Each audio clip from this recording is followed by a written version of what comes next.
Hello students, today I will discuss the topic refraction through spherical surface in which we consider spherical surface convex। जो यहाँ पे हम spherical surface ले रहे हैं वो कौन सा होगा, convex surface होगा, और उससे किस तरह का रिफ्रैक्शन होगा, उसके लिए क्या फार्मूला होगा, how to derive the formula you will see here, very simple way। First of all, to derive the formula, we draw a ray diagram here। तो सबसे पहले इसका रे डायग्राम देखेंगे।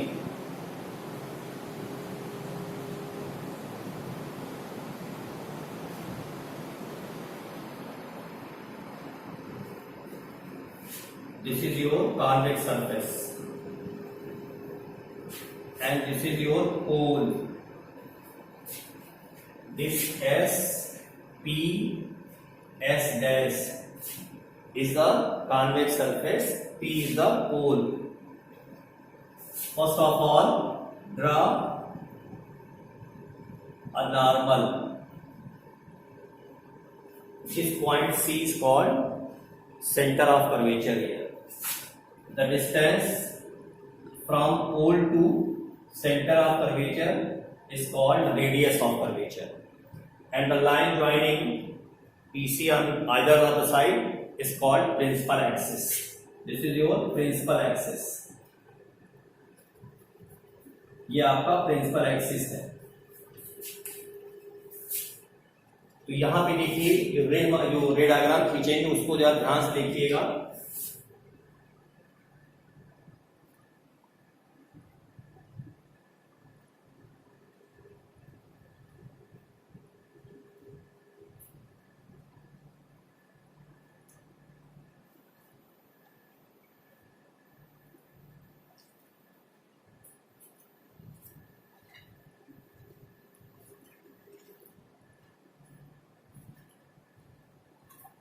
देखिए ध्यान से, ये जो ओ दिखाया है this is your object, this is your point object place on the principal axis. A ray O E incident on the convex surface at point A. You know this is the glass, so refractive index of this glass material with respect to air, this is your first medium, that is air, that is ANG and shade N। इसको हमने refractive index of glass with respect to air को हमने N कह रखा है short form में। You can write also ANG, आप उसको ANG भी लिख सकते हो। तो देखिए ध्यान से, मैं क्या बताया था आपको, ये पॉइंट ऑब्जेक्ट है, बिंदु वस्तु है। यहाँ से जो है वो ये हमारे रे है, किरण है, जो कि पृष्ठ के बिंदु ए पर क्या हो रही है, आपतित हो रही है, और ए बी दिशा में क्या हुई है, रिफ्रैक्ट हुई है। तो ए बी दिशा में जो रिफ्रैक्ट हुई आपने देखा, देखिए ध्यान से, इसको हमने बेंड किया है थोड़ा सा, हम इसको सीधे नहीं ले जा रहे, इसको बेंड किया है towards the normal, because ray travel from air to glass. जो रे हमारी है वो हवा से कांच में ट्रेवल करती है। एक किरण तो ये हो गई, दूसरी किरण क्या होगी, ये चलेगी जो पोल से होकर जाएगी, तो इसमें तो कोई डेविएशन होगा नहीं, क्योंकि सरफेस पे परपेंडिकुलर इंसिडेंस होगा, इसलिए कोई डेविएशन नहीं होगा। ये ऐसे ही दिखा देंगे आप इसको, नॉट फ्री। अब इस ए बी रे को हमने क्या किया है, जो रिफ्रैक्ट रे है इसको हम बैकवर्ड डायरेक्शन में प्रोसीड करेंगे। जो ए बी रिफ्रैक्टेड रे है इसको हम पीछे की तरफ क्या करेंगे, रिफ्रैक्ट करेंगे। तो it intersect the principal axis at point I. ये प्रिंसिपल एक्सिस को पॉइंट आई पर क्या होती है, इंटरसेक्ट करती है। इसका मतलब ये हुआ कि जो आई है this is the image of this object and this image is virtual. So virtual image indicated by dot lines. These are main incident ray, refracted ray, and this ray indicate virtual object. This dotted ray indicate the virtual image. Suppose the incident ray makes an angle of alpha from the principal axis। जो बिंदु वस्तु हमारी O है उससे जो चलने वाली किरण जो OA है वो प्रिंसिपल एक्सिस से कितना बना रही है, अल्फा, और जो इमेज है वो बना रही है कितना, बीटा, इसको बीटा मान देते हैं। और जो सेंटर ऑफ कर्वेचर है वहां से गिरने वाली जो लाइन है यहाँ क्या है, नॉर्मल है। तो ये नॉर्मल जो एंगल बना रहा है वो कितना है, हमारा गामा है। जो पोल है, पोल से जो ऑब्जेक्ट की जो डिस्टेंस है उसको हमने यू ले लिया है, और पोल से ही जो आपकी इमेज है इसकी डिस्टेंस को हमने v शो किया, और ये पोल से आपका सेंटर ऑफ कर्वेचर, ये डिस्टेंस हमारी r है। ये जो इंसिडेंट रे है और इसका नॉर्मल के साथ जो एंगल है ये आपका होगा इंसिडेंट एंगल, और ये जो एंगल आपका होगा नॉर्मल के साथ रिफ्लेक्टेड रे, ये होगा एंगल ऑफ रिफ्रैक्शन। तो I that is angle of incident या इंसिडेंस कह सकते हैं, और जो R है ये आपका एंगल ऑफ रिफ्रैक्शन है। रे IAB and CAN intersect each other, इसका मतलब इनके द्वारा जो अपोजिट वर्टिकली अपोजिट जो एंगल होंगे, जिनको कि हम लोग शीर्षा विमुख कोण कहते हैं, ये दोनों एंगल क्या होंगे, बराबर होंगे। तो पहले हम लोग देख लेंगे इंसिडेंस हमारा एंगल कौन सा है। तो जो इंसिडेंस एंगल I जो हमारा है, I equal to OAN, angle OAN, ये आपका एंगल ऑफ इंसिडेंस है।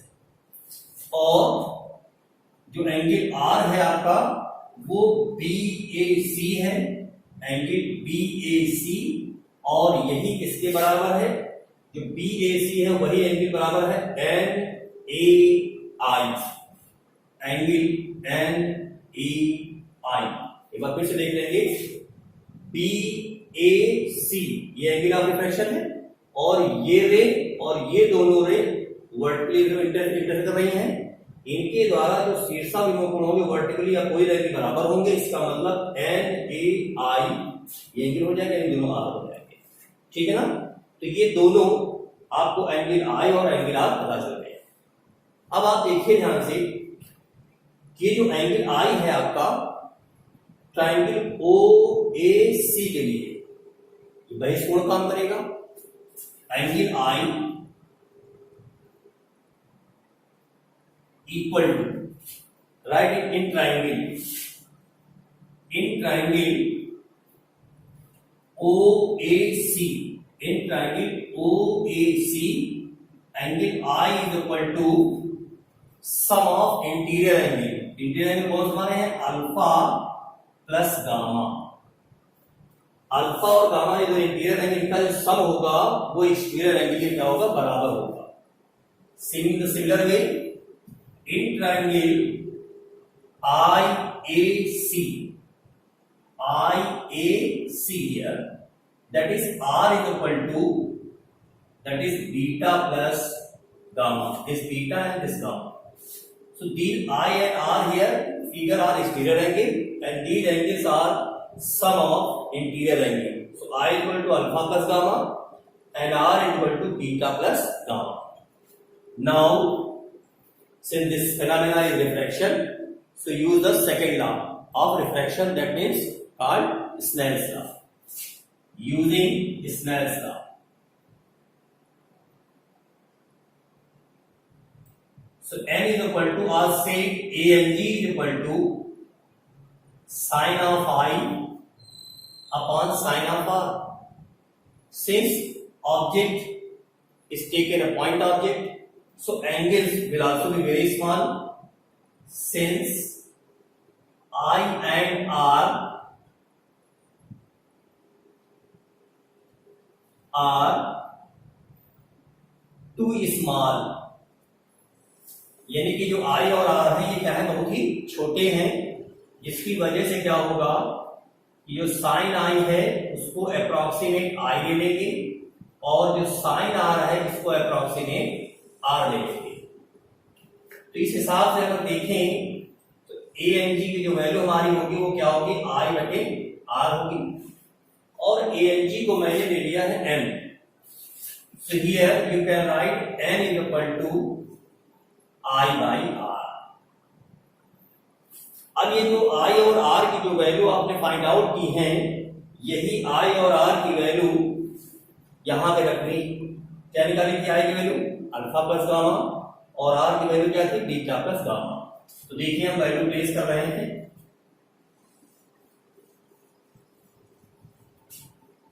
So n is equal to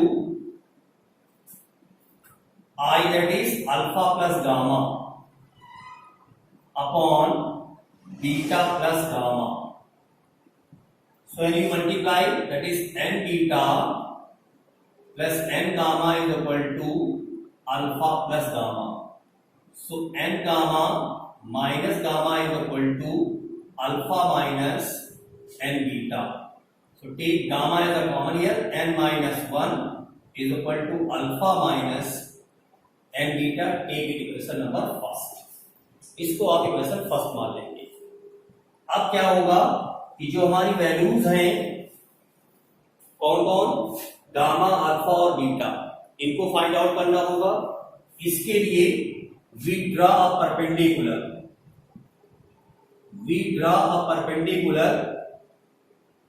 from A on the principal axis. A से प्रिंसिपल एक्सिस पे हमने क्या डाला है? Perpendicular having height h। इसकी जो हाइट है वो क्या है? h। How to calculate this alpha, beta and gamma? Now first take triangle OAM। In triangle OAM, so tan alpha equal to this AM upon OM, since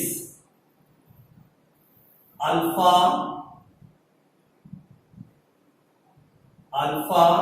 comma beta and gamma angles are too small, so tan alpha can be taken equal to alpha, tan beta approximate taken equal to beta, and tan gamma approximate taken equal to gamma. Along with इसके साथ ही ये भी ध्यान रखना है कि जो हमने कार्बनिक सरफेस लिया है, इसकी जो कर्वेचर है that is also too small. इसकी जो कर्वेचर है, कर्वेचर यानी कि जो पृष्ठ है, पृष्ठ की वक्रता बहुत कम है। जो वक्रता बहुत कम लेंगे तो इस m को हम p पे मानेंगे, तब m को p पर मान सकते हैं। Since curvature of the lens, curvature of the convex surface is very less, so we can take m at point P. So here, now this tan alpha can be approximately equal to alpha, that is AM, that is H, and this OM can be written as OP. And you know from the sign convention, this OP is the measurement opposite to the incident ray, so take it negative sign. ये जो OP है ये आपतित किरण की उल्टी दिशा में measurement हमारा मापन है, इसलिए ये मापन कैसा होगा? नेगेटिव होगा। तो यहां पे लिखेंगे -u। Similarly in triangle IAM, in triangle IAM इसमें जब लेंगे तो वैसे ही यहां पर भी होगा, tan beta is equal to AM upon, पहले IM लिखेंगे, और हमने पहले आप बता रखा कि एंगल छोटे हैं इसलिए tan बीटा को अप्रॉक्सिमेट बीटा लिखा गया है। So you can write beta equal to AM, that is H, and this IM can be written as IP. So you can write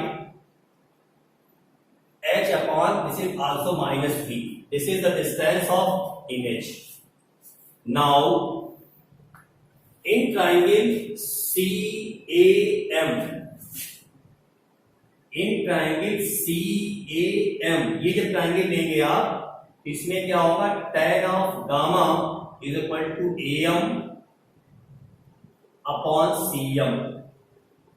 This tan gamma already I have taken approximate gamma, so gamma is equal to H upon this CM can be taken as CP, that is H is equal to, and this is measured in right direction, so take it R. So very clearly you find the value of gamma, beta and alpha. Now place these values in equation number first. ये जो alpha beta और gamma की value जो निकाली हैं, इनको आप equation number first में प्लेस करेंगे. तो देखिए जब हम प्लेस करेंगे तो what you get, gamma that is h upon r, so write it h upon r n minus 1 equal to alpha that is h upon minus u, h upon minus u minus n into beta that is h upon minus b. This minus becomes plus, and this h cancel, so you get n minus 1 by r is equal to this n minus n upon b positive, so write it first minus 1 upon u. This is the relation and that is very important and keep it remember. इसको अच्छे से ध्यान रखना है. अब आपको हम जो जानकारी दे रहे हैं, रिफ्लेक्शन हमने बताया आपको कॉन्वेक्स सरफेस से. अब आपको हम बताते हैं आपको इसके फर्स्ट प्रिंसिपल फोकस और सेकंड प्रिंसिपल फोकस. तो देखिए फर्स्ट प्रिंसिपल फोकस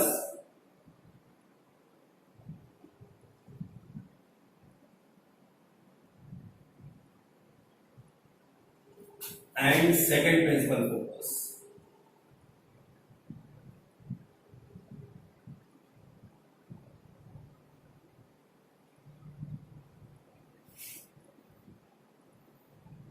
तो पहले फर्स्ट प्रिंसिपल फोकस को समझेंगे, तो रे डायग्राम से इसको समझेंगे पहले.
देखिए ध्यान से, ये दोनों हमने फर्स्ट प्रिंसिपल फोकस के लिए रे डायग्राम बनाए. फर्स्ट प्रिंसिपल फोकस ये कॉन्वेक्स सरफेस के लिए है और ये आपका कॉन्केव सरफेस के लिए है.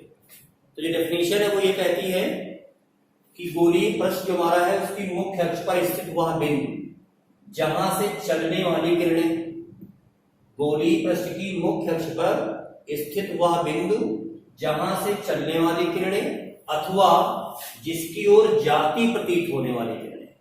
ये जो डॉटेड लाइन दिखाए हैं ये वर्चुअल मीट हो रही है. जिसकी ओर जाती प्रतीत होने वाली किरणें अपवर्तन के पश्चात मुख्य अक्ष के समांतर हो जाए. एक बार फिर से, गोलीय पृष्ठ की मुख्य अक्ष पर स्थित वह बिंदु जहां से चलने वाली किरणें अथवा जिसकी ओर जाती प्रतीत होने वाली किरणें, क्योंकि दोनों पृष्ठ के लिए डेफिनेशन है आपकी, उत्तल के लिए भी है और अवतल के लिए भी है. तो गोलीय पृष्ठ की मुख्य अक्ष पर स्थित वह बिंदु जहां से चलने वाली किरणें अथवा जिसकी ओर जाती प्रतीत होने वाली किरणें अपवर्तन के पश्चात मुख्य अक्ष के समांतर हो जाती है, वह बिंदु कहलाता है प्रथम मुख्य फोकस। तो ये प्रथम मुख्य फोकस है, तो ये इसका प्रथम मुख्य फोकस है। ध्रुव से फोकस तक की दूरी ये प्रथम मुख्य फोकस दूरी कहलाएगी, और ये भी ध्रुव से प्रथम मुख्य फोकस दूरी कहलाएगी। अब देखिए ध्यान से, यहां पे जो इमेज है वो कहां बन रही है? इन्फिनिटी बन रही है, क्योंकि ये पैरेलल रेज है, तो पैरेलल रेज कहीं मिलेगी नहीं, तो वह इमेज इसका कहां बनेगी? इन्फिनिटी पे। तो इसका मतलब जो इमेज है वो तो इन्फिनिटी पे है, और जो ऑब्जेक्ट आपका है वो आपका रखा है फोकस पे, फर्स्ट फोकस पे। तो हमने भी जो फार्मूला पढ़ा है स्फेरिकल सरफेस के लिए, n/v - 1/u is equal to n - 1/r. So here n/infinity - 1/f1 is equal to n - 1/r. तो यहां से आप देखेंगे कि ये f1 की जो वैल्यू निकलेगी वो -r/n-1। तो ये फर्स्ट फोकस हमारा फर्स्ट प्रिंसिपल फोकस है आपका। इसी प्रकार से आपको पढ़ना है किसको? सेकंड प्रिंसिपल फोकस को पढ़ना है। तो इसी के साथ ही उसको भी देख लेंगे, और साथ में थोड़ा कंपैरेटिव समझ में आ जाएगा। ये आपका कॉन्वेक्स सरफेस है, इसमें क्या है? Rays coming to the principal axis, मुख्य अक्ष के समांतर आने वाली किरणें अपवर्तन के पश्चात या तो उस बिंदु से होकर जाएगी, या दूसरा प्रश्न हमारा, मुख्य अक्ष के समांतर आने वाली किरणें अपवर्तित होने के पश्चात उस बिंदु से आती हुई प्रतीत होंगी। ये जो रिफ्रैक्टेड रे है, ऐसा लगेगा कि इसकी इस बिंदु से आ रही है। ये F2 है, ये F2 है, ये पोल हो गया, ये डिस्टेंस आपकी F2, ये पोल हो गया, ये F2 हो गया। तो बोली प्रश्न में मुख्य अक्ष के समांतर आने वाली किरणें अपवर्तन के पश्चात या तो उस बिंदु से होकर गुजरती हैं, या उस बिंदु से आती हुई प्रतीत होती है। Coming to the point. तो इसमें आती हुई प्रतीत हो रही है, और इसमें एक बिंदु पर जाती हुई प्रतीत हो रही है। तो इसमें देखिए ये पैरेलल बीम ऑफ लाइट है, तो ये मुख्य अक्ष के समांतर है। इसका मतलब जो ऑब्जेक्ट है वो कहां? इन्फिनिटी पे है। तो U जो है इसमें वो क्या होगा? इन्फिनिटी पे होगा, और V कहां होगा आपके पास? सेकंड फोकस हो गया। इसमें आप रखेंगे जब, तो ये n/f2 - 1/infinity is equal to n - 1/r. So n/f2 is equal to n - 1/r. So f2 is equal to nr/n-1। तो ये आपका सेकंड प्रिंसिपल फोकस हो गया, और ये आपका हो गया फर्स्ट प्रिंसिपल फोकस। एक क्वेश्चन इसमें यह भी पूछा जाता है कि फर्स्ट फोकस और second focus how related to each other, दोनों एक दूसरे से किस तरह रिलेटेड हैं। तो देखो ध्यान से, F2/F1 अगर हम करते हैं तो F2 की वैल्यू क्या है?